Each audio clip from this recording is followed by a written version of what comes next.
toi? C'est Juliette, tu fais quoi? Bah, c'est le temps calme. T'en calme, t'en calme, t'en pièce ou t'en calme? Bah, calme. Regarde, ils sont calmes, ils sont bien là. Ok, alors en temps calme, c'est pas ça, hein. Ah bon? Viens avec moi, je vais t'expliquer ce que c'est un temps calme. Ah, bon, voilà.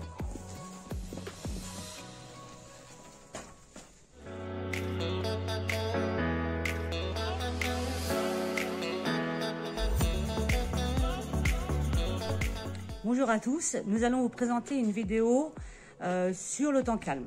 Alors le temps calme, c'est, on l'oublie un peu, mais c'est un moment très important pour les enfants. C'est un temps qui est également dans le projet de fonctionnement écrit avec toute l'équipe d'animation. Ça a une importance primordiale pour les enfants. On l'oublie un peu. On propose souvent des temps d'activité, du sport, des activités manuelles, mais on oublie que le temps calme est très important pour le bien-être de l'enfant, pour respecter le rythme de l'enfant et lui permettre de se concentrer et de s'apaiser tout en faisant une activité.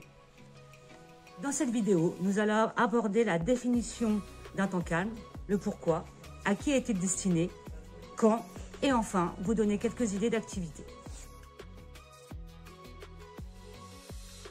Le temps calme, c'est un moment important pour l'enfant, car c'est une transition qui permet de passer d'une phase débordante d'énergie ou bruyante par un moment de détente sans que l'enfant s'en aperçoive.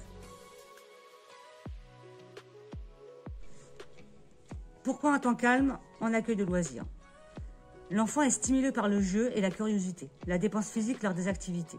L'enfant déborde parfois d'énergie et ne sait toujours pas comment sortir de ces phases d'excitation. C'est pour cela que le temps calme est un moment indispensable pour l'enfant, car il améliore non seulement sa capacité de concentration et d'attention, mais il apprend également à l'enfant à se reposer. Le temps calme se propose en début d'après-midi pour les enfants qui ne font plus la sieste. Comme vu au début de la vidéo, le temps calme n'est pas une sieste. Il peut être instauré juste après le déjeuner ou même après le goûter. Sa durée ne doit pas excéder 30 à 45 minutes et être adapté à l'âge et aux besoins des enfants. Si ce temps est trop court, il ne permet pas le repos ni le retour au calme. S'il est trop long, l'enfant risque de s'ennuyer et de vivre ce moment comme une contrainte. Il perdrait tout intérêt et tout attrait.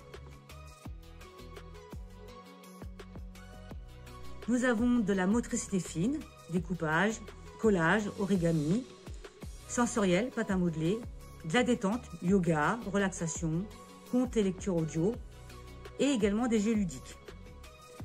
Pour les jeux ludiques, nous allons vous proposer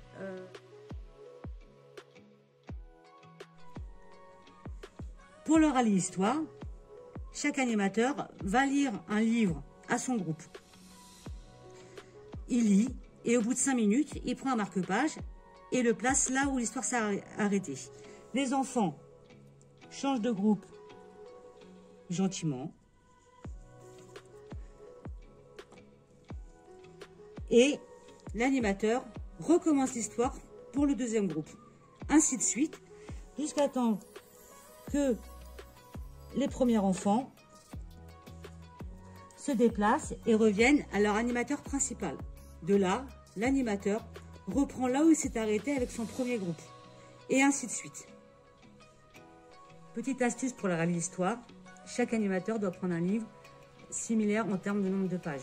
Il faut que l'activité dure au moins 20 minutes. Pour le jeu ludique Capla, vous pouvez créer 4 groupes de 4-5 enfants. Chaque enfant commence à créer une construction. Au bout de 5 minutes, chaque groupe se déplace pour continuer à créer la construction du voisin et ainsi de suite. À la fin du temps calme, chaque groupe va pouvoir comprendre et s'apercevoir qu'ils ont contribué à la construction de tous les monuments qui sont sur place et ça peut faire un travail de cohésion et chacun va apporter un petit plus à la construction de l'autre. N'hésitez pas à aller sur internet pour trouver plein d'activités sur le temps calme et vous trouverez également des liens dans la description. Et voilà, la vidéo est terminée. N'hésitez pas à vous abonner et en espérant que cette vidéo vous sera utile. Bonne journée!